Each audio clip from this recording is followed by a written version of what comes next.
Hi everyone, my name is Jessica Whitbread. I am with the AWID team. I'm based in Bulgaria. Just a quick visual description. Have my hair up, which has yellow and brown, or kind of like green, in a bun with little bangs. I am light skinned. I'm wearing a black and white polka dot shirt, and it is very sunny behind me, and I am beside a big window. If you would like to use interpretation, just go down and there's a small three dots and there should be a globe. You can choose English, Spanish, or French. Primarily, the session will be in English, but we will have it available for our members who are probably still sleeping right now because it's quite early in the Americas in Spanish, but also French as well. We're really excited to have everyone join us today. The session is about understanding multilateral spaces and access to justice at the UN. You may notice that we are using a webinar format. We are doing this because this is an open session. So many of our member events are closed sessions. So we use a meeting format where we can talk to each other. But we highly encourage you to use the chat to talk. So please introduce yourselves and where you're joining us, maybe a bit about your organizations. We really recommend that you do not share personal details, so no phone numbers, no personal emails as well. This is for safety consideration. You can always find other feminists on the AWID community. We can drop how to become a member if you're not in the chat, and you can directly connect with folks there. It's safer. Yeah, so this teach-in is meant for feminists who are interested in learning a bit more about the Commission on the Status of Women, which is taking place in a few weeks in New York City, and more specifically about this year's theme, which is access to justice, which feels like a really interesting topic considering this cannot feel farther from many people's realities at the moment. We have some amazing guests who have been working on this issue for a while who are going to join us in a few moments, and we look forward to hearing from them. As always, we wanted to remind you that feminism is not perfect. It's a learning journey that we're all on. So no ideas are shared, and that's okay. If you have any questions or comments, please share them in the chat. If you need to step away or take a break, please do that. Take care of yourself. If you need to send an anonymous comment, feel free to find me in the chat. Jessica, find me. And I can share it later anonymously. There's a Q&A function as well, and there will be a set opportunity for you to ask questions to the speakers. So without further ado, I wanted to just drop the Menti into the chat again. As we're just waiting for, wow, over 100 people. Awesome. Just see where people are joining us from. Uh-oh. Hold on one second. I'm going to pop it up. And Umaira, who's going to be facilitating this session, if you want to come off mute, we can have a quick banter while we see what's happening in our Menti. Okay. Let's see where people are joining us from. Do folks see the Menti or did I only put it in the panelist chat, which could happen? And I did that. Hold on. Here we go. So if everyone wants to click on this link, we can just see where folks are joining us. There's 105 of you right now, so we should see more dots than somewhere in South Africa and Eastern Europe. Okay, we got some folks. Whoa, whoa. Okay, I said people weren't waking up in the Americas, but obviously some people felt like this was really important to join. Oh, wow. Apologies. Thank you for being here. It must be like 5, 6, 7 a.m. Bravo, bravo. Umaira, come talk to me. I'm going to also spotlight you. There you go. Okay, we have a lot of folks. We have a few folks in Western Africa. Um, this map is so small. A couple folks from Europe. Yeah, actually, I'm really honored that people literally woke up at 5 a.m. to be here. One of our panelists, 4:30, she was here. So thank you, Sabrina, for that. Okay, let's see the next question. So, have folks participated in CSW before? Umaira, it looks like the majority have not. So it's a lot of folks wanting to know a little bit more about this space. But there are some people in the chat, 17, holding strong as no goes up, that have been there and have been either virtually or on the ground. Mm. All right. Oh, and this is interesting. And HRC, which is the Human Rights Council, this is a lesser known space, right? So AWID participates every year. Umair in particular is always there on the ground. But look, only 4 people have participated in that space. So Umaira, you're going to have to tell us more on why these spaces are important or what we can do there. Okay, I'm going to stop sharing. Thanks, everyone. I'm going to pass it on to my colleague and super amazing activist, Umaira, to take it away. Thanks, Jess. Hi, everyone. Welcome and thanks for making the time. I know we're coming from different time zones. Before we start there as well, I just wanted to say I know that from the mentee earlier, like people are saying a lot of folks obviously haven't participate in the multilateral space. And I know we have a mix of AWID members that work at different levels, right? There's a grassroots level, regional level, and also folks who do come from international, who do international work or work in international spaces as well. So I think what's helpful perhaps because it is focused on the CSW, just a bit of a background, maybe before we go into our speakers and also panelists. So yeah, just like Jessica said, the Commission on the Status of Women is happening very soon, and the primary objective of it is looking at the compliance of states around the Beijing Platform for Action. One thing to say about the CSW is that it's supposed to be a multilateral space where states actually negotiate an outcome document. The actual commission itself is made up of 45 states, and 5 states are within the bureau that are rotating. And then it's hosted within UN Women. And every year, the commission discusses priority themes that results in an outcome document, the document that I was saying earlier, which is negotiated, right? And it's known as the agreed conclusion. So this year, the theme is access to justice.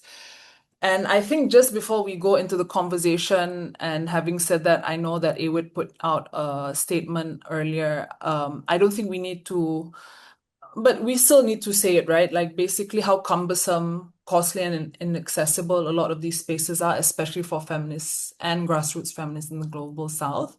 So I think one thing that we said in our recent statement was the need to, like, not like we had our reasons for not attending the CSW itself, especially in the context of broader border crackdowns in the US. But I think there is a bigger question here. This question of whether or not we engage in CSW, like other multilateral spaces, is often said for us to hold a line. I think it's a bit of a question that comes up again and again for people who have been in those spaces, right? And I think one thing I wanted to say before going to the subject itself, the question about holding the line is often when we talk about anti-rights infiltration or watering down of the language or the documents that we have, and the need to occupy against regressive states. But I think, in my opinion, this also avoids the bigger question that has always been there for multilateral processes. The outcomes, the processes are often really, really divided from the realities on the ground. And also not just in terms of accessing the spaces, but also the demands and frameworks that get in there and actually makes it to the document. And so also similarly how this gets implemented on the ground or not. So I think there's much that could be said about how we organize in this space, especially for feminist movements that have access to this. But I feel at the same time we have like some really amazing panelists here. So I really hope today we can focus on the subject matter and talk about access to justice, because it is something that has been like we have had conversations around, and also how we understand it, right? And we have three really exciting speakers. First of all, we have Mirta Michi Moragas, who is a lawyer and a feminist activist. She's a member of Consultorio Judicio Feminista in Paraguay, a collective that provides legal advice to women and also sexual dissidents. She works also as a director policy of advocacy and Sinergia, initiatives for human rights. She's also a former member of research. We also have Sabrina Matani. She's a Zambian British lawyer with 20 years of experience on access justice to women. She co-founded AWID, an organization in Sierra Leone that provides access to justice for women in detention. And she's also the founder of Women Beyond Walls, who challenges mass incarceration and also overcriminalization through research, advocacy, storytelling, and litigation. They also have a podcast that features women that challenges these systems that we talked about. We also have Ferry Abdulghani, who is a queer sex worker, feminist organizer, and also regional coordinator for the APNSW, the Asia Pacific Network of Sex Workers, who is based in Bangkok. And she works with a sex worker-led movements across Asia Pacific on gender-based violence, mental health, also feminist leadership grounded in solidarity, justice, and community-led change in the global south. What's very interesting here is really to hear from all of our speakers today and on what access to justice looks like in the context they work in. I think the question of access to justice has tended to focus on specific kinds of justice, and especially because a lot of our movements and also women's rights, feminist organizations have been responding historically to violence against women as a gender-based violence as a subject, right? But often we've also seen, as the same in Malaysia as well, that this results in legal change or legal frameworks that focus on punitive models. So it's about domestic violence that looks at criminalization, incarceration, policing, and surveillance. But at the same time, we've seen that a lot of these laws that supposedly seek to protect women and adolescents from violence and discrimination actually further the violence, right?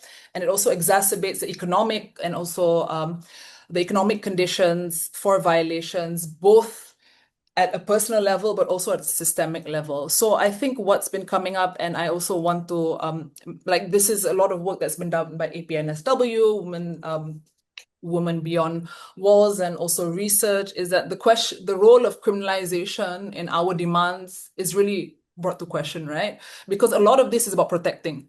So for us as feminists, I think if we are talking about, structural oppression, who does the law really protect? I think that's a big question. And who does the law see as a victim or not? And why, and how does the law define harm? Because I think if we are saying that we recognize power dynamic that's rooted in patriarchy and capitalism, in racism, surely this also plays out in the kind of demands that we are asking for. And so also that we know that states are also very happy, the same states that we consider as allies or not in spaces like CSW are very happy to take this demand of criminalization to either actually implement overreach at the national level, or to use it more as a tool to say, okay, we've done this and that, without actually considering what the impact on lived realities are. So I think for the first round of questions from Michi, Ferry, and also Sabrina, is within your own context, I'd love to hear more of like, how have laws seek to protect women, and what's the response of feminist organizing, and what does that look like? What are some of the challenges, and what are the alternatives that you've worked on? So first, maybe I'll give it to Michi. Thank you, Mara. Thank you all that you are here, especially for those that are very early in the morning or late at night. I don't think maybe people have late night here, but early mornings. I know Sabrina is too early for her, so I appreciate your presence here. And I'm just saying that also I'm going to share a story that we are going to go into details in a side event that with research we are organizing at CSW. So this is also kind of a commercial invitation for all of you to be there with us. And we were thinking about how we can use domestic laws and justice, and what are we thinking about justice in domestic issues, but at the same time, how that dialogue with the international institutions, multilateral institutions, and how I know that this is very hard for some people to understand the link between the two of them, especially where in the domestic context, there's no justice or not what we can call justice. And with justice, I'm not only speaking about the judiciary, because that's one thing that we want to make a clear statement about it. Justice is not only about judiciary, it's also around public policies, conditions, I don't know, safe environment, to have the ability to have other rights respected. So in that sense, we have a campaign in research with our light realities, and we take some cases from the global south, especially for young women, to explain how justice systems are always very short in putting the justice out there. So we have several cases that we're going to discuss in our side event. I'm just, of course, going to share the case from Paraguay that we will discuss. That for us explained a little bit how sometimes we invest a lot of energy in the judiciary, in the domestic level, and how short that is sometimes for survivors and victims, especially on gender-based violence. So, and we have and also I want to say that the CSW is an important space for us, because the agreed documents of CSW have the importance of being the base of CEDAW, of the Convention for the Eradication of Discrimination Against Women. And the CEDAW committee is a place where us as feminists are going to put out there our demands. There are several countries that are under review. I think my country will be under review this year. And also we are taking one case in front of the CEDAW regarding access to gender-based violence. I'm going to speak more about this. And I think the other importance, and also this is maybe a call for solidarity of all of us, especially in hostile contexts as my country and as other conservative countries, it is really important to have international standards. And I know that there's a discussion about standards because also the anti-rights are trying to water down standards, but they are really important to back us in the call for justice that we are doing in our domestic work. It's like we have all these institutions saying this. So we use those kind of standards in our domestic work. So, and because of that, I think we should have a conversation around strategy. Because I remember, and I don't want to go too much in the details, but I remember, I think it was CPD, but there was a discussion about education for girls and women. And there was all this conversation around standards, and the anti-rights and the anti-rights states created a polarization around, if you take comprehensive sexual education, we can have an agreed document. And there was another set of countries that say, no. So we ended up without agreed document. And that's a very complex situation for us as feminists. So we might need to have a conversation around what negotiation means and what are things that we are willing to negotiate in these spaces. And in research, in that moment, we had some internal conversations, and maybe we can share this in another space. But it is really important for us to be able to read the room and read the context, because the context is very polarized. And in that context, where are we going to place ourselves as feminists and as women movement? And I'm saying this because this might be also the case this year in CSW and CSW, and also maybe in CPD. And we need to have a real conversation about that. And I remember in that moment, I felt very frustrated. And I remember I came from public school. So I remember myself trying to look to have a nice chair everywhere to have classes. So there are many things that we need to take in account when we are speaking about education or justice. So having said this, I'm going to share this the case of Alexa, which is the case that we are taking. We took the case to the CSW committee, and also we are taking this case in our side event with research. It's going to be on March 11 at 4 p.m. We're going to share details with you later on, so you can register and be there. It's going to be a nice conversation. We have cases. The case of Alexa from Paraguay, also a case from Egypt, and another case from Rwanda. So it would be nice, and we are nice people too. So please come. So Alexa, who is Alexa? She was back then. She was a 20-year-old young woman, and she was a coordinator of a youth ministry at a Catholic church in Paraguay. And she was sexually harassed by the priest, the principal priest of the church. And it was very interesting because she first initially turned to the Catholic Church to report the harassed. And because that was the institution in which she believed. She didn't believe in justice, she believed in the Catholic Church. But what happened, for no one's surprise, is that the Archbishop of Asunción told her that she should, and I'm quoting here, if she should pray for the dignity of the priest. So at that moment, she realized that there would not be no justice for her within the Catholic Church. So because of that, she filed a complaint with the public prosecutor's office. And we, as Consultorio,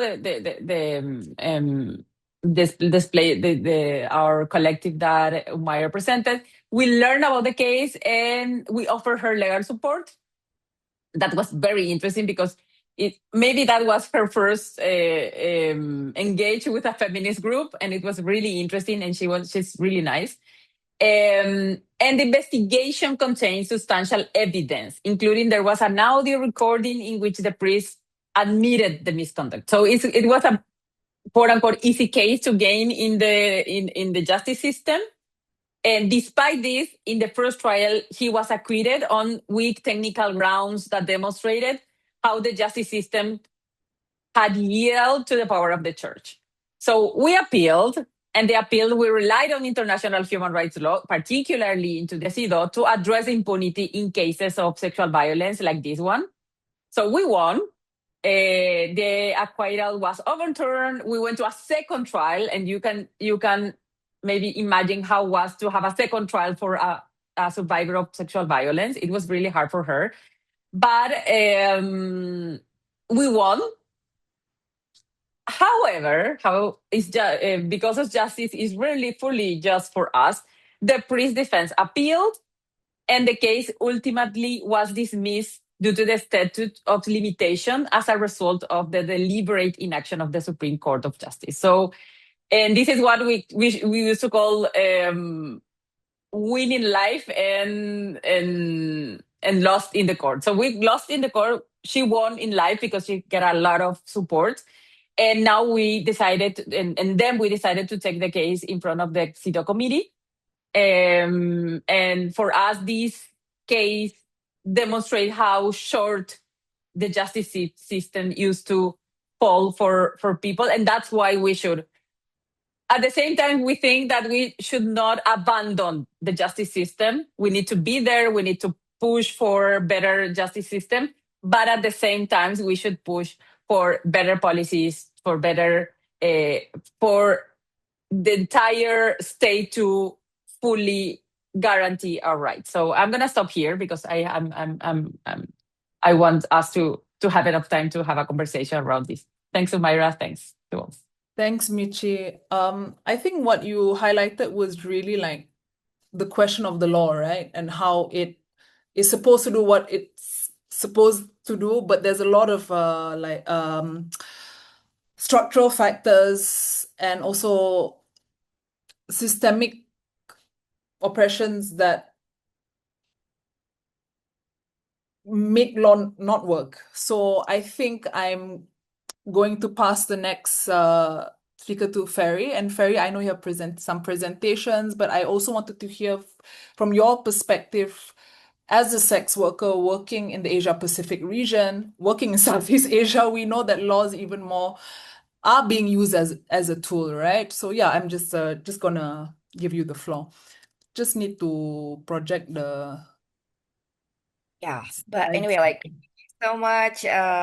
Thank you so much for including us. And yes, again, thank you for everyone who also like no, I know it's like for some of the people it's also like very late and also very early. So yeah, thank you so much for being here. So Umaira, first of all, like when we talk about access to justice, sometimes I'm just really think about what is justice exactly actually, because even in my context, sometimes I feel like it's loan rather than justice, because when we are talking about justice, it's supposed to be for everyone, but the thing is like it's not for everyone. So I mean, like in the Asia Pacific context, like all the law, like mostly all the law that are written about us women and also about sex worker is actually like written about us without us, like they definitely like ignore us, like, and there's kind of intersections realities, like sex worker living with HIV, sex worker living with disability, migrants, trans people, and then living in poverty. Those kind of things I keep on being ignored. And then against like meaningful participations of us sex worker are always being ignored, like always, almost always. Like we are actually was asked to speak, but definitely like they are not giving us space to decide things that is actually important. So those kind of things are still happening. And then I would like to mention that all the things that like the law that claims as a protection is definitely not really actually a protect us, like it's not in a favor of the survivor, like, and it's definitely true in some context, like what I have mentioned, like migrant sex worker, like people living with HIV, people living with disability, those kind of things are still happening. And then like so definitely it's often like we don't feel like we are being protected, but mostly like it is a tool to definitely like pull us deeper to be more victimized. So those kind of thing. And then I think it's also like those kind of protections, like those I would have to mention, like actually the some of the law which says that that claims that it is a protection is definitely like a punitive law. That's definitely like, so like in some of the country, like for example, like they keep on mentioning like LGBTQ is not happening among the sex worker, but the thing is like intimate partnership is happening like very high among Indonesian sex worker, as an example, like. And then you know what, like it's definitely never been noted because we are afraid to definitely report that to the police, because the police keep on like normalizing when it happened to sex worker, even when the client treat us very badly, like it's definitely like always be normalized. So like yeah, so like afraid of reporting the violence because definitely like we also have a risk to be arrested when we are actually open up our identity as a sex worker. So like people are having like yeah a big potential to be arrested, as well as when we are undocumented we are having a risk to be sent to the detention, which also another issue, those kind of things. So like yeah, so like I have this big questions like who is protected and from who and what cost, because in another way, like once you got more money then things are okay, but the thing is like when you are not having any money, so like poverty is also another issue. So I think it's also a matter of class that we also need to address. So yeah. So also like we also have to mention, like I have already mentioned about the criminalization as well as the punitive law that actually claim as a protections, and also like the model of rescuing is actually like putting away our agency, like people are never asked what I want, what so like they always like imposing the idea like you need to do this instead of doing this. So we keep on saying like in what it's called like in our contact, in our Pacific contact, we all keep on saying like, do not talk about sewing machines, talk to us about right, because you know what, like whenever we are arrested, people will say like, oh, you can be like doing the sewing things and you can walk another thing instead of being a sex worker. Those kind of things are keep on happening. So that's why we keep on saying about this. So yeah, our agency has always been like rejected, ignored. The people are keep on ignoring that. And then also the legal system definitely like I would mention that legal system that is implemented at the moment is not something that we can access. So like people keep on building their own house where migrant sex worker, trans people, and undocumented keep on like outside. So like it's not an inclusive legal system that I would like to mention, but it's definitely something that put us away. So what I mean by also put us away is also like sometimes like the process is like very long, and then it's also costly, which again like we need to definitely like understand that it's not affordable for many of us. So those kind of things I keep happening. And then the stigma and discrimination is also still happening. So like against when we are having some violence, like people are keep on normalizing like, oh yes, you got this violence because you are doing the sex work or something like that. So those kind of things are actually a part of the normalizations of having violence among us. And then I think that is the question, right? So I think that is what is happening. And then I will just keep on mention that those like especially in this Asia Pacific, like when the national platform like those kind of things are not working, so definitely like we need another platform, which I means like CSW as well as SRC is one of the things that we need to see as an opportunity to actually voice out our voice, because in the national level often like we are never been heard. Thank you. Thanks so much, Ferry, and sorry for the lag on the slide slightly. Maybe I can pass. We'll make sure that the next set of slides are okay. But Sabrina, I just wanted to pass through you as well, especially working in the context. I mean, there are two things, right? I know we've talked about CSW, but also especially working in the context of incarceration. I think justice here really challenges the assumptions of what we have, what justice means, right? So yeah, I'll just pass it to you. Thank you so much. And thank you to AWID for bringing us all together on this really important topic. And it's such a privilege to be here with my amazing panelists as well. I'm a lawyer from Zambia in the UK, and I just wanted to share that this theme of access to justice is so critical to me because when I was a teenager, my father was in prison due to political reasons. And I think that made me realize how vital a lawyer was. In fact, he was released because he had access to a lawyer. And this has really very much shaped kind of my work because, access to justice should be a right and not a privilege. But yet, as Ferry really powerfully said, for so many, particularly marginalized women, kind of queer women, people on the margins, it's still very much a privilege. And so I've worked with women who are criminalized for over 20 years now, both as a frontline lawyer and now doing regional and global advocacy. And I think for me, I realized, in this context of how we engage with multilateral spaces, that there had to be change at the systemic level as well. We would free women on death row, for example, and celebrate this, but then the next day there would be more women in prison. And so a lot of the work I do, I think, is to support this work that now happens on the front line.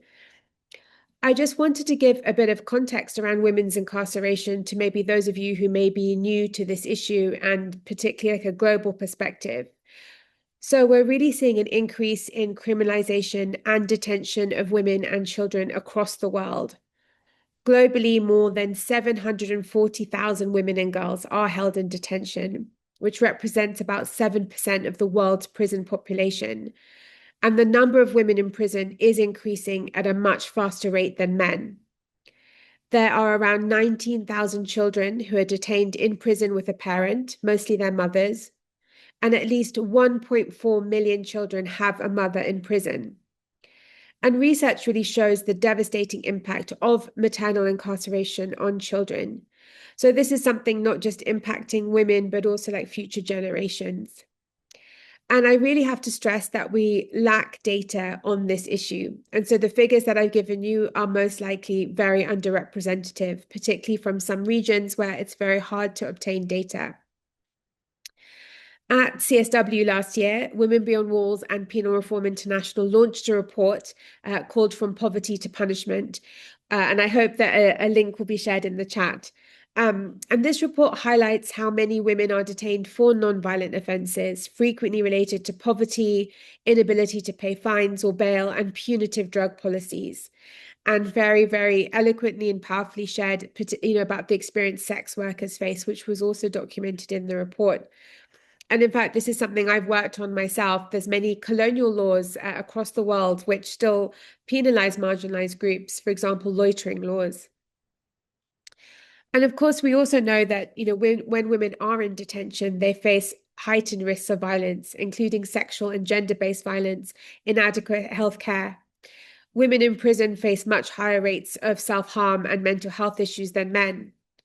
And I think it's important to point out that prison was created by men for men. And so the whole institution of prison itself, we would say, prison is a feminist issue.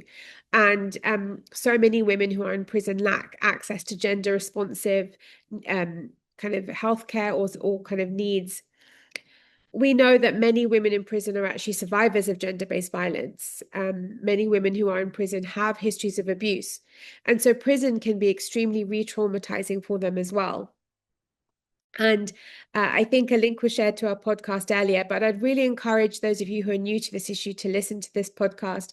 It features many women across the world who have been in prison, and they share very powerfully about their experiences, but also about how they're trying to change the system from both within and outside prison walls, as well as feminist lawyers and politicians and others. And we stress really very much at Women Beyond Walls that prison is a feminist issue. And I think one of the greatest challenges we've had in our work is that often this isn't seen as an issue within the wider women's rights movements, and particularly at high-level forums on women's rights, such as CSW. I think often what we see in the dialogue is this sort of pitting women against each other. I remember a UN official saying to me, Sabrina, we want to support victims and not offenders.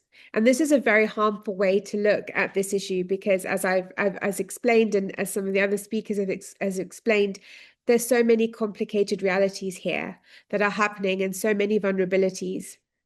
And often I think pushing for criminalization in the context of gender-based violence or even the war on drugs, actually this significantly harms women. If we just take the war on drugs, for example, women are more arrested for drug offenses than men. And this is often because they perform low-level tasks, often due to poverty or coercion, whereas men are the bigger players and they're much harder to kind of get by law enforcement. So often we're seeing this real paradox here. And I think, it's really important for us that we, as feminists, need to support all women, even those with complicated histories, and to really see how our liberation struggles are interlinked. Many women are criminalized due to failure by the state and systems. So failure of receiving education, reproductive health, economic empowerment, protection from gender-based violence. So many of the issues that we work on in a wider perspective, but somehow we don't link in a very holistic way all of our struggles together. And I just wanted to give a brief example of this to kind of personalize this from a case that I worked on in Sierra Leone of a young woman who was about 17 at the time, and she was arrested for killing her abusive partner. He was beating her. She picked up a knife to protect herself, ran away, and then found out later that he died from stab wounds. But though she was a repeated survivor of gender-based violence, she was arrested. She was charged with murder. The judge refused her defense of self-defense at court. He said, no, this wasn't proportionate because she was being beaten by a pipe and she picked up a knife. She was sentenced to death. This case took 9 years, but she was eventually released on an appeal. But I think this is an example of so many women who are forgotten and left out of the system. And I really think that's why this space is so important for us to think about. How do we come together? How do we support our collective work? And I think because of lack of funding, often this is what divides us, because, we're often sometimes pitted against each other and which issue is more important and we need more resourcing. And I think what's important about these multilateral spaces is that we come together. When we notice someone isn't in the room or someone's issue isn't in the room, we're the ones to call that out and kind of to support each other. And I just want to end this part of sort of this presentation because we were asked about what kinds of justice can we look for, not carceral justice. And I think we're really seeing this in our space. We're seeing some really important innovative solutions happening. Lots of research shows that women respond much better to community-based solutions rather than punitive. At Women Beyond Walls, we say we're fighting for a world that is based in care and not cages. And as an example, in Colombia, a wonderful collective of formerly incarcerated women and other feminists and government pushed for a law which allows women to actually have community service rather than incarceration. It's not a perfect law. It's not being implemented in a perfect way, but it's an important solution. And I think one that was designed and pushed for by collectives of feminists coming together. In the UK, there are women's centres where women can be based in the community with their family. They're often supported by women who've had lived experience of incarceration, and they get support for many of the root causes that might lead them into contact with the justice system. Support around mental health, economic empowerment. And women who are in these women's centres, fare much better. Research shows they're much less likely to go back into prison. But these are also cheaper solutions. It costs about £4,000 to support a woman through a women's centre. It costs £52,000 to imprison a woman. So I think when we look at this very broad issue of access to justice, I want to leave with this point about how can we think about a more feminist version of what justice is for women? How can we reimagine justice and not take these colonial, male-created solutions, but really come together and sort of think about how we can create a different world for women and children. And I think that's what this broader topic about access to justice and coming together allows this space for. Thank you so much. Thanks, Sabrina. I just wanted I know that we agreed that we were going to a conversation about the multilateral space, but Michi and also Ferry, I wanted to ask when it comes to alternatives and also community-based solutions for access to justice, what's it like share some of the organizing that you've been doing and also the community-based solution. I know we see alternatives in a very big way, but I think it's worth also talking about it, and especially, because I know that oftentimes it's a bit like, okay, so you don't want the justice system that's, but at the same time, we know that it's not perfect, but there are ways to do things, and there's worth in trying to explore some of those alternatives. So Michi, is it okay that I pass to you and then Ferry? Thank you. Yes, I would say, and you have to hear me as a lawyer also. So I trained to go to the justice system, and I still think we should not abandon that, because if we are there, at least we can be mindful of what are the barriers. And that's interesting because we approach with our quote unquote realistic way of viewing it. But at the same time, we say that we need also to reflect about the limitations and about what else can be done. And I know that the justice system usually goes when everything else fail, and that's I think that's a reality. But maybe we should reflect about how it's going and what else can the state do to prevent some of the harms that, after all, goes to the judiciary. So, for example, in gender-based violence, we said, okay, we need comprehensive sexual education to prevent some of the sexual violence, that after that we said victims to go, or survivors to go to the justice. So we should prevent that with education. We should rethink how we treat ourselves as society, because also children are being educated in violence, because when there's corporal punishment to children, we are just telling them there's a moment where we need to apply just violence to other people. So that's something that we are doing as society. So we want to reflect also on what messages are we putting as society out there with children. I know this is very broad, and also it's very cultural, because we have a very misogynistic societies in everywhere. But I think it's worth trying to do that, instead of see only to tackle the consequences. I know it's a broad conversation, but we need to. And for example, I don't know, there's all this trend is not about violence. It's all the trend of blaming women because we don't want to have children, for example. And I always say it's not about the big topic of the population. It's about what are the conditions that the women have to be mothers and to raise children. What kind of society is out there for them to help them in this process? So we need to, like, the invitation is to change the lenses of the analysis to a broader one, and to see how we can prevent people to go to the justice, because we dream of a society where there's no need to go to the justice because we have all our rights guaranteed. I know I sound maybe a little naive, but this is something that we actually believe in, and that's why we are advocating for public policies and more rights for all. Thanks, Michi. Before I go to Ferry, I think maybe also when we talk about the multilateral space later, is the reality is that we are saying is that we need to address conditions, right? But often at the same time, when we are in the multilateral spaces, that's the last thing that gets addressed as well, the conditions. So yeah, I just wanted to hold that thought there. Ferry, I know you had a few things to share as well. So yeah, specifically on the alternatives, and also I know you had something alternatives in practice. So yeah, I'll show the slides as well.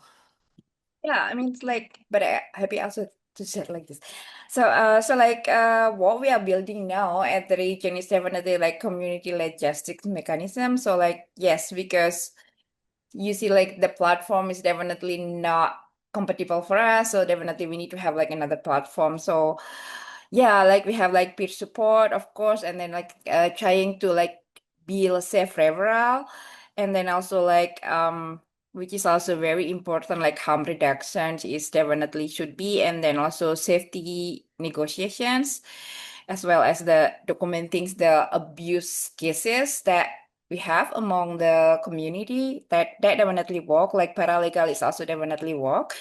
And then, of course, one of the most important is also like legal empowerment. Like I know that many of us definitely need this kind of literacy. So definitely we need some peoples like Sabrina and Michi to work close as with us, like worker, to be our allies as well, to actually like educate us about what is our right, like what is the paralegal work, how to do these things, those kind of thing. Actually, we need to work together with so many lawyer, of course, and then of course like we also try to be like survivor-led approach. Like often sometimes like some survivor are never asked like how they want, and like sometimes we are coming and it's like, oh, you need to do this, you need to do that. No, I mean, it's like those kind of things should not be happen in the community. Like we definitely need to ask like what they want, what they need, those kind of thing. Like because we believe that survivor is definitely need to be empowered, not seen as a victim all the time. So those kind of thing are what we are trying to build in the region at the moment. So yeah, I think that's it. Thanks, Ferry. Go ahead. No, it's okay. I mean, I'm good. Like, I'm just going to mention that that's all the things that we are doing at the moment. And they were like, I know that we want like decriminalizations, of course. Like, we want to say it's like decolonializing the legal system supposed to be done across this region, because like what have Sabrina mentions, like there are so many what's called like colonial law is definitely against sex worker. It's they are keep on talking about like controlling the body of the woman, and definitely having those patriarchal value which is like very strong, and those kind of things. Like, definitely we support the colonializations, and when against like when we talk about it, it's like we need to be included, please. So I think that's it. Thank you. Thanks so much, Ferry. Yeah, I think maybe Sabrina, you mentioned earlier about the alternatives of what you're trying to do. So maybe I can go to the last section, which is really about multilateralism. And I think Ferry, Michi, also at the end of the day, even as alternatives are happening, what I'm understanding is also there needs to be state accountability, right? And at the same time, I think this is just a random reflection, but also as we're talking about conversations about funding and all that, at the end of the day, we still need to ask the state to increase their investment in public funding, in healthcare, in making sure that everyone has access to education, like you said, Michi. And so my question for this next session is, how have you found, whether it's international frameworks and spaces, and I know you talked to some of this, Michi, but please also feel free to share some of the challenges,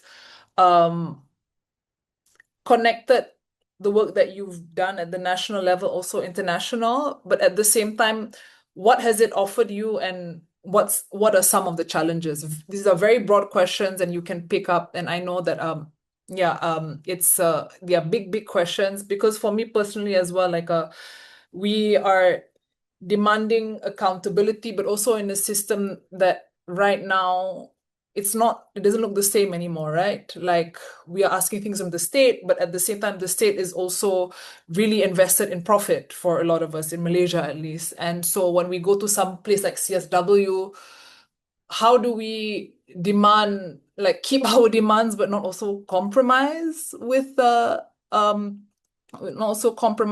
and yeah, I think it's a very broad question, but opening it up to everyone. So Michi, I'll pass it to you. Thank you. So I know that we are in an era of mistrust on multilateralism itself, and I think we should just be mindful of that, and there are reasons for it. But at the same time, I think that because multilateralism is under attack, we need to defend it, because those multilateral space are sometimes, for some states, the only space where they at least is calling out or trying to being accountable for what they are doing in countries. And I'm saying this thinking of countries that are invisible in international landscapes, countries that are not always the usual suspects when we speaking about human rights.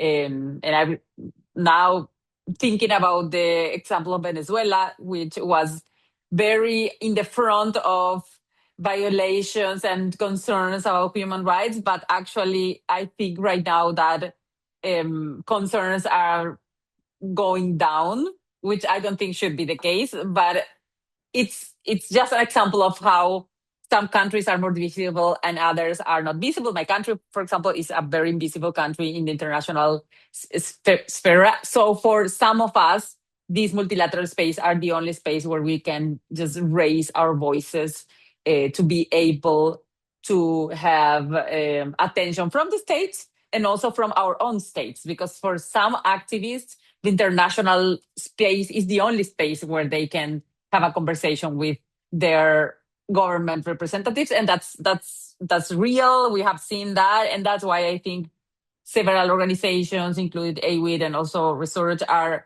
trying to get some activists from the ground to those spaces, because that's where the connection is possible. And so because of that, I think we should try to defend it.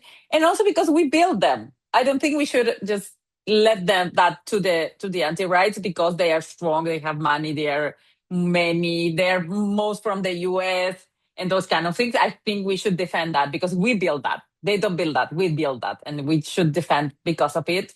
And because we know better. And sometimes we tend to think, no, they know everything and they are there. But we know better. We created those spaces. They're just copying our tactics and strategy, but we build those spaces and we should keep them. And at the same time, and I'm not going to be, I know this is a big piece of conversation, but maybe we should think about specific recommendations in this context, because I'm thinking about it is actually, and we're connected, it's risky to go to the US, for example, right now. But let's remember that the UN has other spaces in different places, in Geneva, in Rwanda, in other places. Maybe we should just propose that CSW take place in Geneva or in Rwanda and not in New York anymore. Maybe. I don't know. Let's think about it. Because for me, sometimes we need to, unfortunately, we need to also propose something alternative. And coming from the Organization of American States, where, for example, the General Assembly is in different places each year, that's a mess, people. I know that sounds nice as an idea, but that's a mess. And sometimes that gives some states the power to just shrink civil society space. So let's think about this. Let's continue this conversation during CSW with the ones who are coming, with the ones who are not coming because of security issues, which is totally understandable. But maybe we should think about how can we, and also because there's also now the discussion of the reform of the UN. Maybe we should think how to all these come together into an alternative proposal. I don't know. Let's think about not going to the US anymore for CSW and going to other places. I don't know. That's my 2 cents about this conversation. Thank you. Thanks, Michi. Ferry, do you want to go next?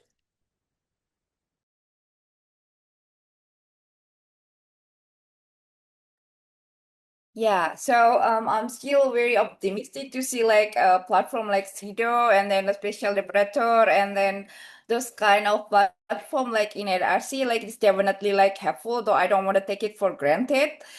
Like I know that it's about like how to keep coming better and see like is the situation changes or things like that. So like definitely it's a good platform for us to speak up, like because when the national platform is shut down, then international platform is supposed to be a place where we can speak about it.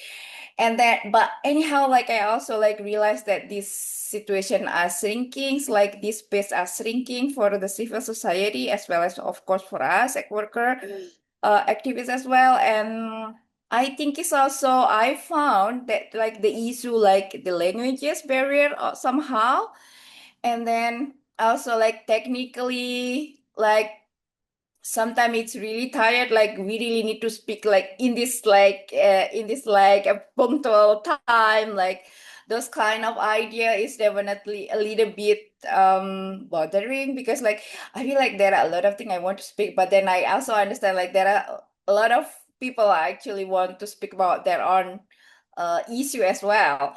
So those kind of thing. And then also another issue is like, visa things is also another issue, especially for people like, especially when we are talking about CSW, like it's happening in New York, and like 75 country is banned to get the visa. Those kind of idea is also like a picture of how the civil space are actually shrinking. So I think that's it. And then another issue I think another issue that I would like to mention is also like we see this as an opportunity, but also that sometimes we also having like those kind of engagement fatigue, like the changing is like maybe in a year, but then I have to keep on doing this. I'm going to do this. Like, so sometimes I really understand. That's why sometimes it is really important how to support each other and make sure that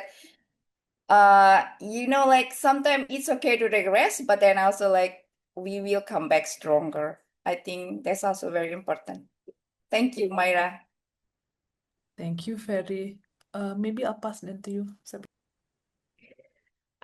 Thank you so much. And I just want to start by acknowledging the challenges around multilateral spaces. And I think the AWID statement was very kind of good at explaining that as well. Of course, there's such lack of access, not only of visas or funds. I think if I didn't have a British and Zambian passport, I wouldn't be able to do this work at the multilateral space. And I want to acknowledge that privilege.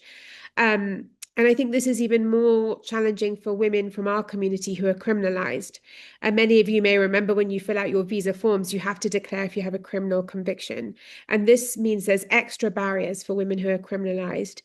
In our work, we try to overcome this. For example, at CSW, we work with women who've been criminalized in the US to make sure that, as Ferry said, it's so important to have women who've had experience there, or sometimes using video.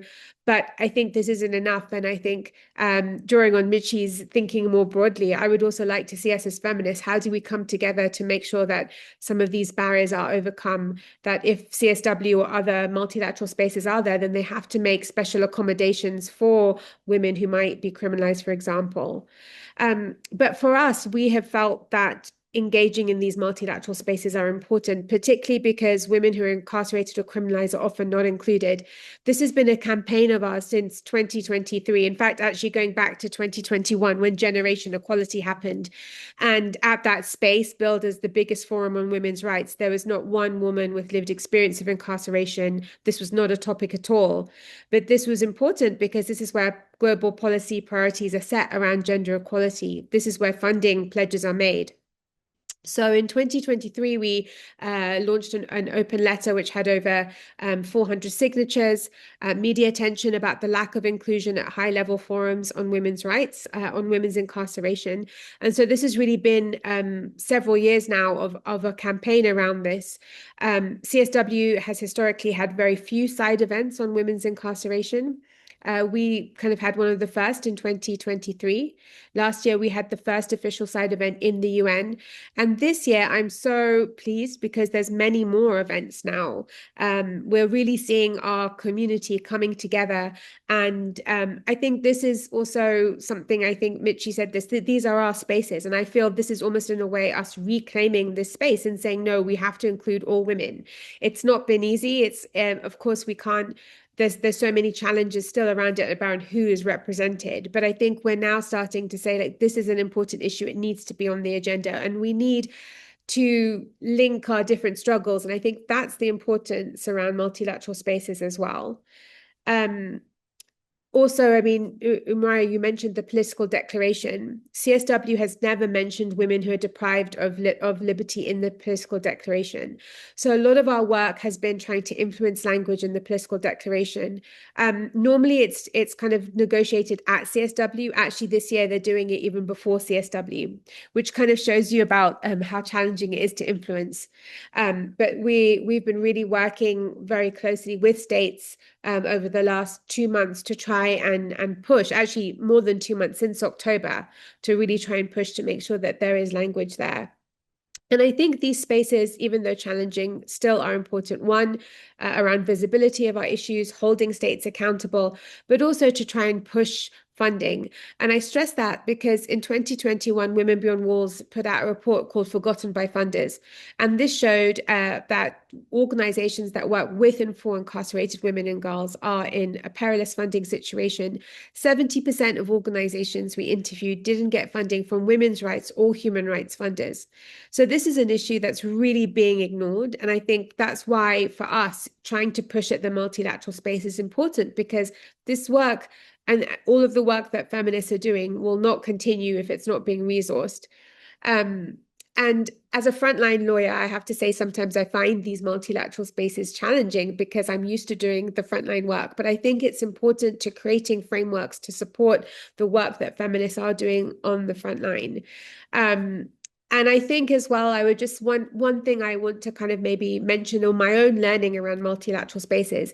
At first, I thought I'm just going to turn up, and I still think that's useful. Sometimes you meet amazing people, amazing connections, but actually, this work in engaging in multilateral spaces often happens a year before the actual event happens. And I think it's about building allies. So we've really had to build allies within the UN system with special rapporteurs, with members of CEDAW. And I hope it will be shared in the chat. Yesterday, UN experts put out a statement which said that women who are criminalized really have been ignored at CEDAW, and this is a big issue and it needs to be addressed. And that is the first time UN experts have addressed this, and particularly framing around CEDAW. And I think that for us was really important, and to kind of make sure that we're having that attention. But this again is relationships that have been built over some time. Also trying to kind of, make partnerships with allies in governments in permanent missions, and who can be your ally. One thing that we've had to do is actually work with organizations who spend much more time working in multilateral spaces. They may not always be aligned with your values. They may take a different approach, but actually I think these collaborations are so helpful. So we have helped them, I think, to kind of have a more feminist slant, but also sometimes we realize that we have to kind of compromise and collaborate, but actually working with them is helpful because they're used to working in those spaces. So kind of really thinking in who are your allies, who can you come together with, even if they may not seem a traditional ally. And I think that's the beauty about feminist spaces, right? Is about how we can kind of collaborate together. I think Jessica shared in the chat, but we put together a CSW guide we started last year, and this is where we curate all of the events that focus on the criminalization of women, and that's our 2025 guide. Please sign up and follow our socials, because we know that CSW, these multilateral spaces, can be really overwhelming. There's so many events going on, and this is just one way where we update it daily as information comes in, and so you can find where are these events. I think often in multilateral spaces, we often only go to events that focus on our issues. And I'd really encourage us to try and go to an issue which maybe you know nothing about, and let us see how we can form solidarity in these spaces. I think that is what's so important. I also think that often, again, the work happens not only before, but also after. So how are we implementing the political declaration that comes out? UN Women hold so much power in organizing this. So, and I think, that can also be challenging. So how are we liaising with the UN Women regional representatives or the UN Women groups in our country? How are we making sure that everybody is in the room? As an example, UN Women held an EGM to prepare for CSW. It had many different experts on lots of different topics. There was nothing on women's incarceration. And we were lobbying experts who were in that room to try and push. And I think this is where, again, we need to come together, because we cannot rely on those organizers who shape multilateral spaces to necessarily be feminist or include everybody. Yeah, so I think, it's a challenging space to engage in, but I still think it is important, as Mitchie said, for us to be there, but also not to realize, I think a question I always ask ourselves is, what is ours to do? And so it may be that, we have to kind of collaborate, or we decide where are we putting our energies, and where should these energies be. And it may not always be in the same spaces. And I think collaboration there is so important. I just also want to say, sometimes we put too much pressure on ourselves. And I think if you just go to CSW and you just attend some events and you meet one amazing feminist and you have a wonderful collaboration like that, that is okay. And that is enough. Sometimes I think we go there and we think we're going to meet member states, we're going to influence the political declaration, we're going to meet donors, and actually maybe none of that will happen. So yeah, sometimes if this is your first time at CSW, just take that pressure off. And it's also a learning space. I think it's taken me years now, and I still feel I'm learning. So yeah, a small encouragement if it's helpful. Thank you. And yes, if you're at CSW, please message us. We want to meet with you. We'd love to have a coffee with you. Even if you just need a friendly face in New York, please let us know. Thanks, Sabrina. I'm just keeping mind of time. Also, we have one question actually, but I think it's it's a good question, and maybe we can take another round and then close, and your last words as well. I think one question that comes up here is that could you elaborate a little bit more on what are the obstacles and dynamics you counter in relation to social and economic justice in the CSW space? I know this is like a CSW specific, but I also think there's a question of what you said earlier, Ferry, about like the question of class, right? And how it's often like over there. But I think beyond just the fact that it's class also is, like you said, like there's this thing about, oh, let's build solidarity. Sabrina, you mentioned, but like then there's a mix and stir kind of approach, which is like, okay, now there's an issue where we don't address, you don't know. So I think what I'm trying to get at is also a question is, yeah, about economic and social rights. How does that, yeah, how, like, what are the challenges of some of that? And I think I want to take it away from just economic and social rights, but also like the economic conditions that we live in. Because I think sometimes you go to the UN and you talk about a specific issue, but the economic conditions kind of get left out. So my question is, how do you navigate that? And then, yeah, I can pass. So Michi, a few minutes and I'll... Thank you. That's a hard one, I have to say, because we are so diverse as our states there. And I said something about this before. I think we should try to be mindful of geopolitics. And for that, I think our conversations are interesting because it's really hard to understand all the context of in different places and how they are affected by what's happening in the world, because we tend just to see like the most dominant countries and how they influence some countries, but not all, and not the regions. And also into different regions, for example, Latin America and the Caribbean are like, it's a very diverse set of countries and realities.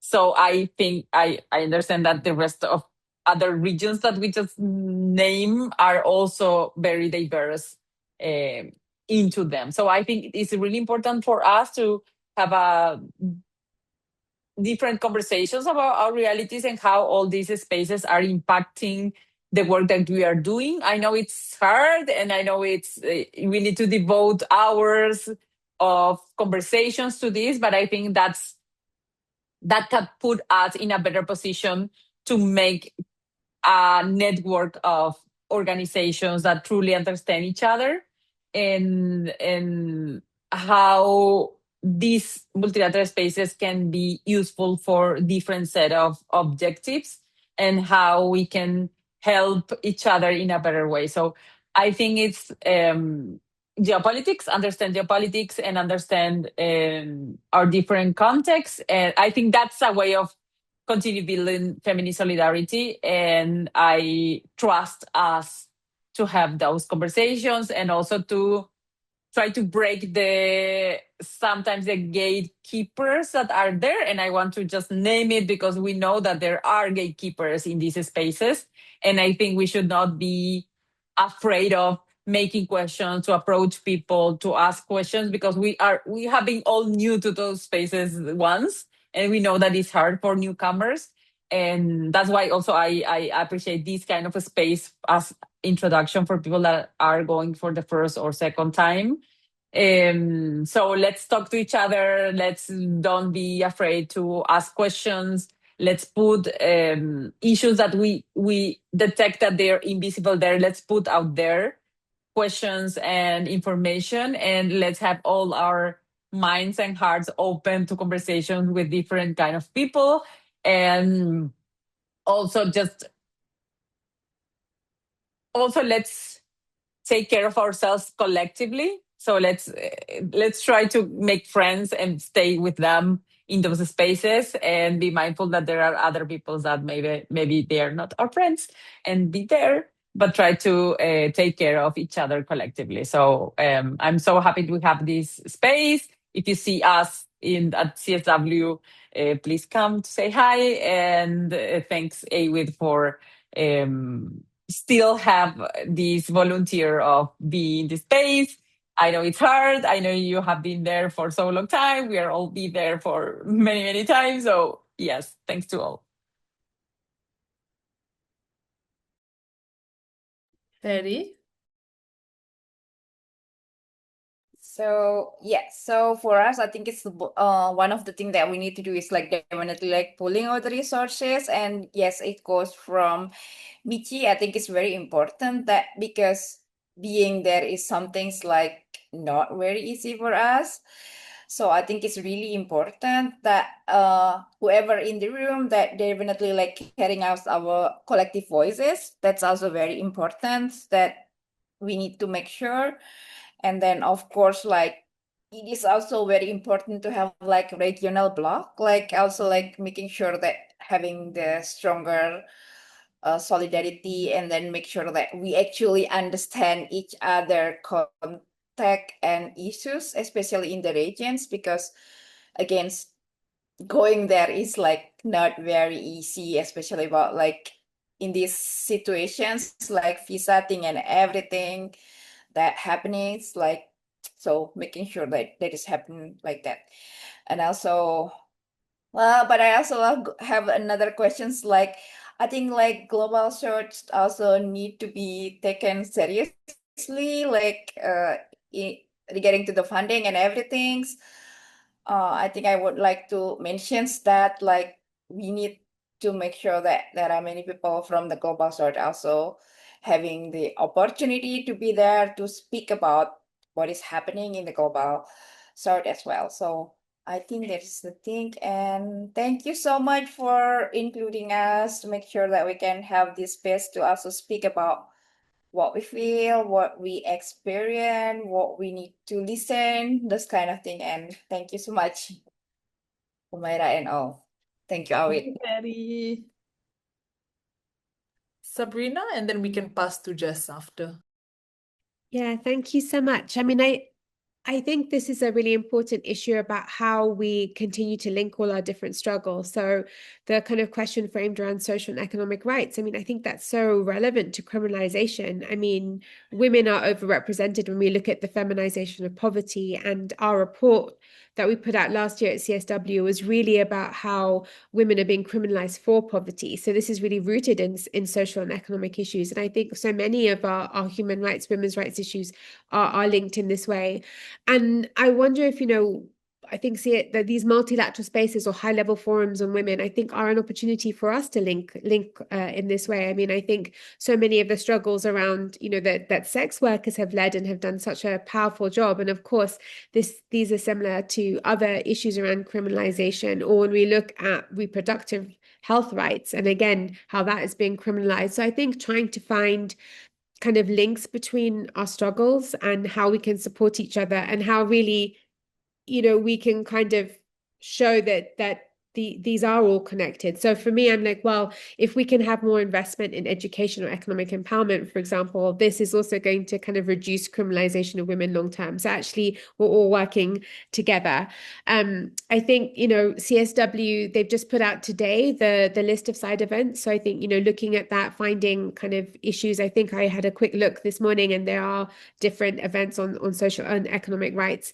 But I think as well as multilateral spaces, we have to look at other high-level spaces on women's rights. I mean, Women Deliver is also coming up this year.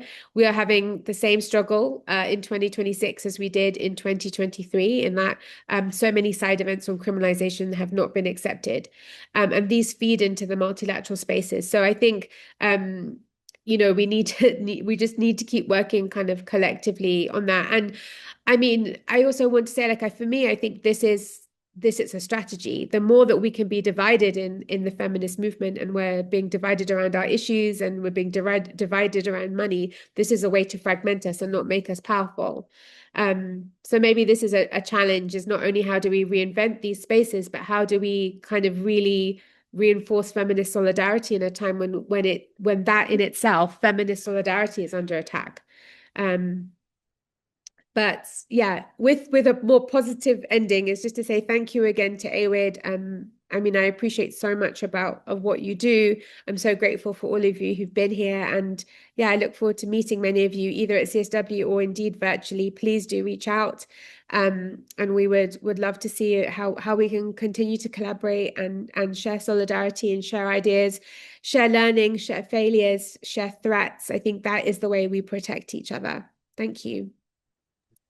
Thanks so much, everyone. Before I pass to Jess, I think a few things that really came up to me is I think I like what you said, Michi, understanding geopolitics because we go into multilateral spaces.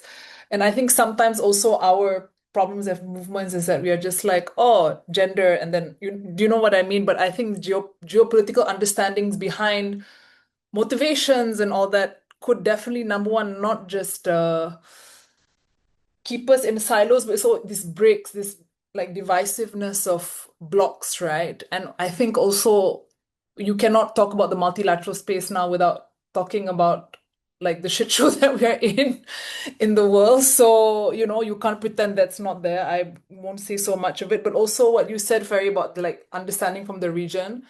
And I think there needs to be a lot more about that. And I know like we are from the same region, but but I think also like framing the issue and not just flattening it to just be like, okay, this is like one thing and this is how we describe it, I think is really, really important in the regional space. And what you said about money, Sabrina, like the fragmentation of it and how it has also co-opted us in a way to want to speak to states, want to, also proximate, but also understanding this complexity. So yeah, thank you so much, Michi, Ferry, and Sabrina. I'll pass it back to Jess.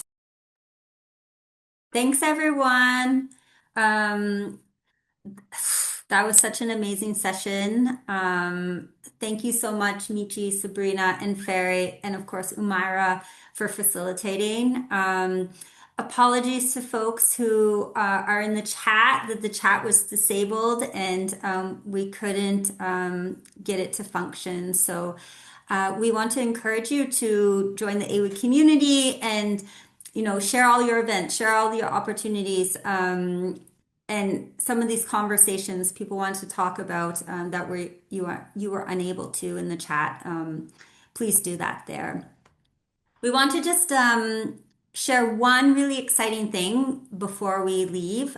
So AWID did put out a statement, and our team will not be there physically in CSW, but we do want to amplify and we do support what movements are going to be working on. So if you have anything, a session, a statement, please make sure to tag us, and we want to amplify it. But one thing we are going to be supporting is a community-led hub. So we have two hubs that will be, one will be in Uganda, and it will be led by the Center for Women and Justice, Uganda. And the second hub is going to be in the Gambia, the Domestic Workers' Rights Protection Association. So please keep your eyes on our socials for the official launch, which is going to be next week. If you are a member who is based in Kampala or in Uganda or like in Gambia and you want to travel or just meet up with other feminists, this is a good place to do it. So thanks everyone again for being here, and we hope you have a fabulous time and good luck at CSW, everyone. Thanks. See you later.